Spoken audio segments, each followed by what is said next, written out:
then the lovely thing about having a bedroom that goes right outside, Yeah, it's wonderful. step out onto the deck, and then you can start to really enjoy nature. You want to take these spaces that are your outdoor spaces and create whole other rooms, because in the summer months, I mean, it can go into the spring all the way into the fall. Yep. I've taken the square footage of the house and I've moved it outside. So I could have a lovely little dining room setting, or a living room setting here, which is similar to what we have inside.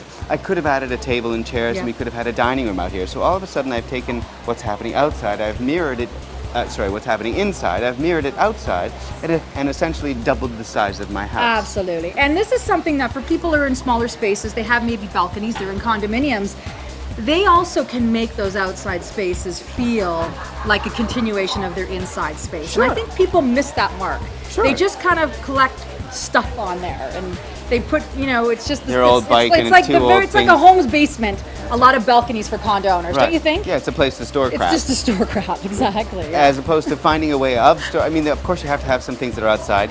Create some sort of a storage unit outside that has the same feel of what's inside. So you create, I don't know, something that looks like a pantry on the outside that's a little bit more durable. It can be done in plastics, where you can store the pillows, you can store the things that you need on your balcony, but you don't have to display them, and put some furniture out there. And all of a sudden, you have a place that you want to go outside and spend time in. Now, can we talk a little bit about the importance of shows like this? So, of course, we're at the National Home Show, and there's so much to see here. And as a designer, somebody that's in the industry, you have an opportunity to be with your fellow comrades, you know, that's in the industry, but you also get to be with the public. Right. So why is it important for you to be a part of this kind of show?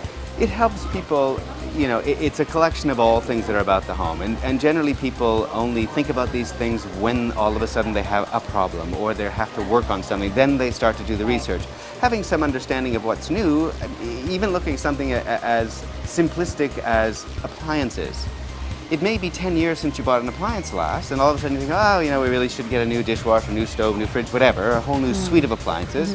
And you go out and start looking, and really people get into the market and they think, well, I just want something that's going to keep the food cold, something's going to make it hot, and something's going to wash it.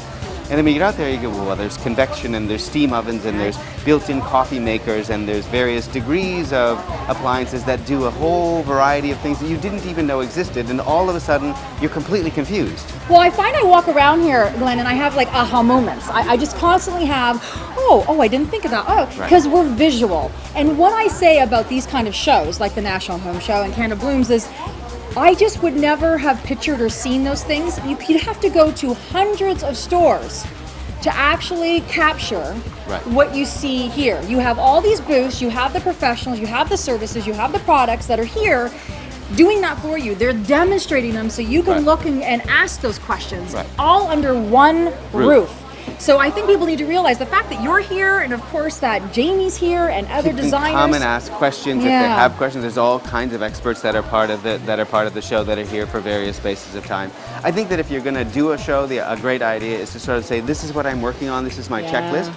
It's a massive show. It is. It's a really, really big show. So and don't be doing the heels. Just saying. No, bad idea. This is just for choice. TV really day. Bad idea. Do something flat like and this. comfortable. That's the smart choice.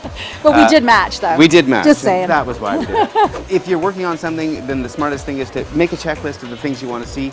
Go and see those things first, and then go to walk the rest of the show and find out what else there is to know. You'll learn tons about a project that's coming up, or something to share with your friends, or even just things that are interesting. So remind us, where is your new location going to be for your studio storefront? We are going to be at 225 King Street East in Toronto. So that's just west of Parliament, great area. Around Sherbourne, where there's all kinds of great furniture stores and great design areas in that whole neighborhood. So we'll be there. Come and check us out, and come and find out. Let us know what you're working on, and we'll give you a hand to do it. Love it. Well, that's it, everybody, for another fantastic show. Of course, we want to thank all of our expert guests.